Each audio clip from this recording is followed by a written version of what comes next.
Every person with big dreams, goals, or ambitions goes through a period where they can feel their dreams slipping away.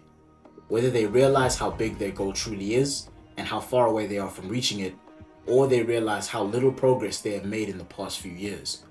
Whether they realize just how competitive the career they're in is, or realize just how far behind the competition they are. When this setback happens, each competitor is faced with an impossible choice. Do I continue chasing this dream that doesn't seem possible anymore?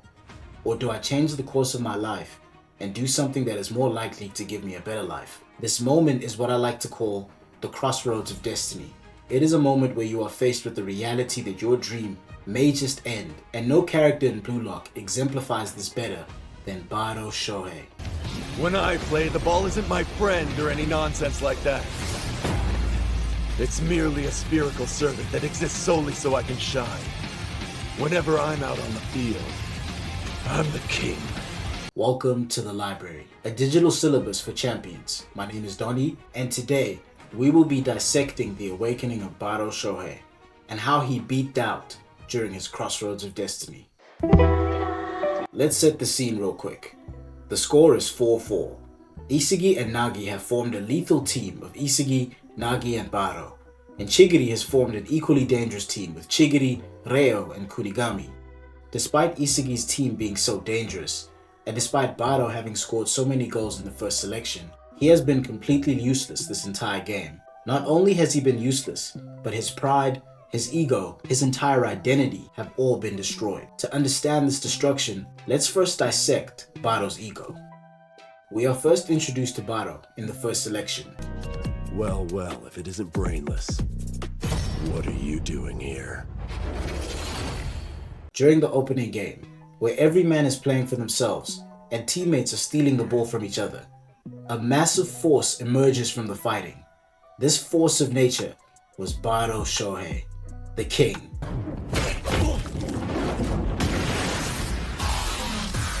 If you're smart, you'll move, or I'll kill you. Barou scores the opening goal, and his team immediately starts passing to him and setting him up to win, instead of trying to score goals for themselves. Who the hell is this guy? He's big and skilled. I couldn't even react. He established himself as the alpha male on the team.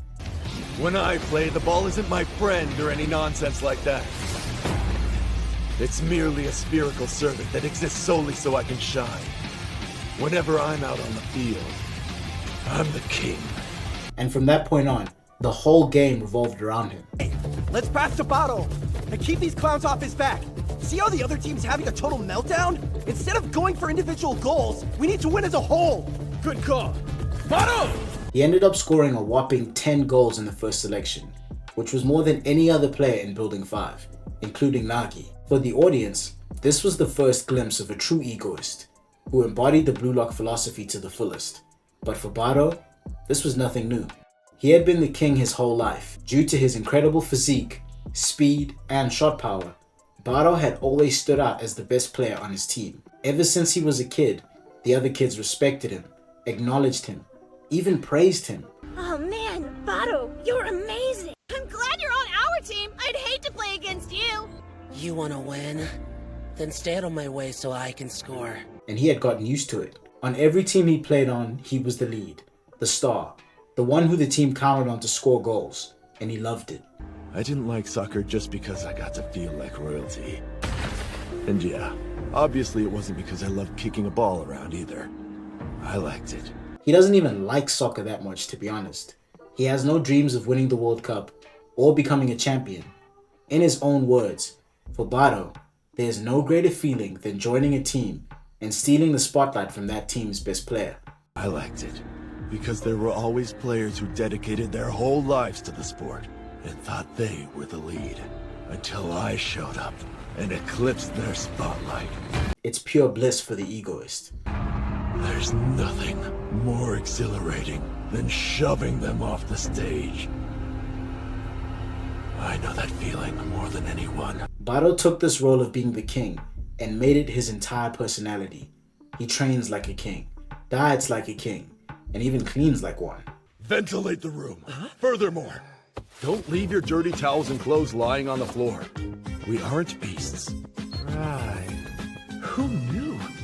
Barou is meticulous. Everything about his life is meticulous and well thought out. Everything is designed in a way that he can be in the best condition to do what he loves the most, stealing the spotlight from the previous king of a team and becoming the center of attention. So when he joins up with Isugi and is incapable of scoring even a single goal, it crushes him.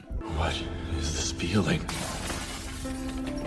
Is this what defeat feels like?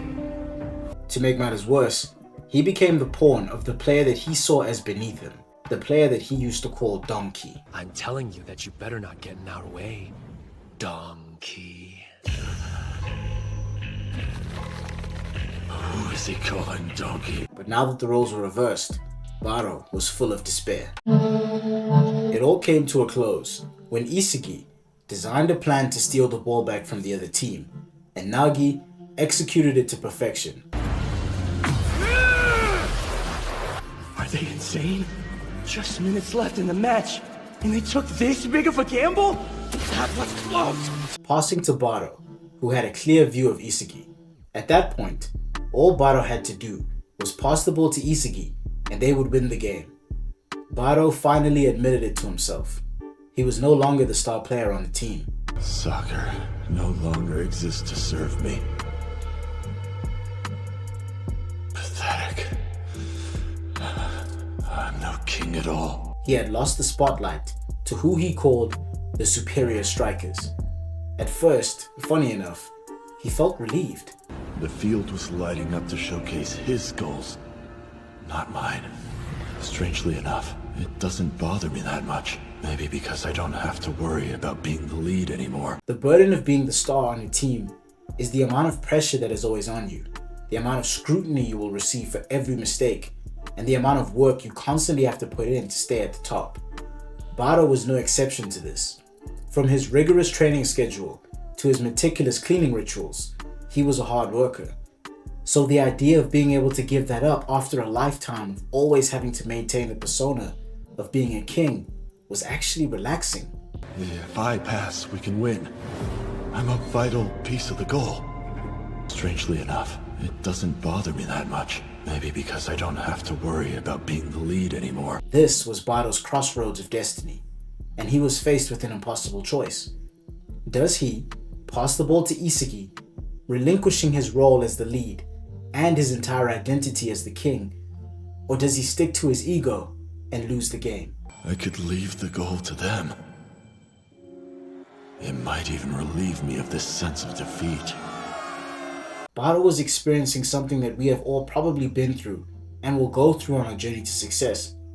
See, the crossroads of destiny is something that will happen to you multiple times in your pursuit to becoming a champion of what you do. Even though it happens once in the show, it is a real thing that happens many times in real life. Examples of it are endless. For example, a fat kid who spends 2 weeks going to the gym and sticks to a diet, only to find out that he has gained weight. Now, he probably gained weight because his body was panicking due to the stress he was putting it under, or because he over-dieted or overtrained. But after 2 weeks and no progress, the fat kid is going to feel hopeless. What's the point in trying to train hard and stick to a diet if I still don't lose weight? I might as well go back to eating sweets and junk food. Another example is a creative person who quits their job in order to pursue their passion, only to realize that becoming a successful musician, content creator, or artist was not as easy as they thought it would be. Plus, they have gotten used to the lifestyle and social status that they gained from working their corporate job, and sacrificing those things for a dream that they might never even achieve does not seem ideal. Yes, the fat kid hates being fat, and the creative hates working an office job, but they are both accustomed to their circumstances, and it's their comfort zone. Remember, your comfort zone doesn't mean the zone that makes you happiest and the most fulfilled. It's just the standard of living that you're used to. My favorite example is one I'm witnessing right now. One of my brothers could actually be making thousands right now by working as a software engineer, but has instead chosen to focus on being an investment. However, he recently hit a huge setback and is now at one of the many crossroads of destiny. Does he put his great ambitions aside and find a comfortable job in tech where he is guaranteed to make a good living and enjoy the perks of that occupation? Or does he risk it all again and push for his true ambition, which will allow him to make millions in the future? It seems like an easy choice at first. Why pick a comfortable 50,000 over a difficult 50 million? But when most people truly come to terms with how hard it is and how much effort it will take to get that 50 million, they sink into despair, and instead of admitting defeat, they cope by finding another route that is more comfortable and healthier for their ego. See, most people will pick comfort over glory any day of the week. Hell, most people will pick comfort over their dreams. The comfort of coming home from a good job to a pretty girlfriend, a meal, and maybe even a dog. Sure, you don't like that job and there are still things you desire beyond your current standard of living, but not enough to sacrifice what you've already got. The worst part about it is that when you reach these points of life, most people around you will try to talk you out of it. They'll say things like, life is not a straight line. Sometimes you have to take a deviation to get to where you want to go, or you have to be lucky to achieve this. Or even something like, your goals of making it aren't goals, they're hopes. Illusions of what you hope will happen, and not things that are rooted in reality. You're better off doing something more solid and finding your power again. I had someone say that to me recently. I'm going to prove them wrong. When faced with this impossible choice, what must be done?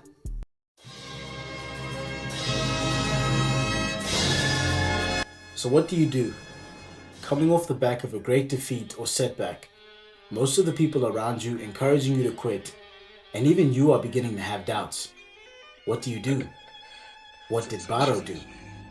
In the final moments of that game, Barou was faced with a choice: pass the ball to Isagi and lose his identity, or stick to his ego and be destroyed. I could leave the goal to them. It might even relieve me of this sense of defeat. He chose neither option. No, that must be a lie. An escape for those with broken dreams, who can't stand to think their lives were wasted. And instead decided that if he could not be the star of the team, he would be the villain. The idea of living like that is a future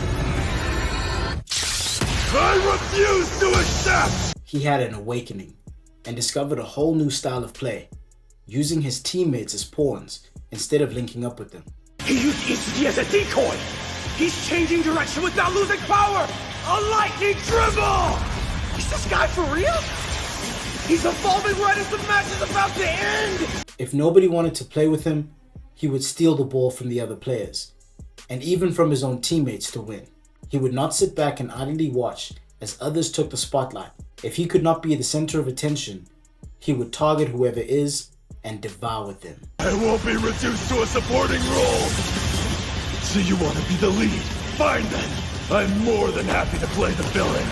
The one who devours her life! So how do we apply Barou's experience to our own lives? How do we make the right choices when faced with the crossroads of destiny? Barou managed to escape despair by destroying who he used to be and creating a new identity for himself. No longer was he the king, now he was the villain. I challenge you to think about your own crossroads of destiny after watching this video. What have been the times where you have been faced with choosing the hard path and choosing the comfortable one? Whether it was small things like cheating on your diet because you're unsatisfied with your results, or big things like sacrificing a high-paying job to pursue your dream. Decide now, who will you be in those moments, and who will you destroy to reach your goal? Thank you for watching.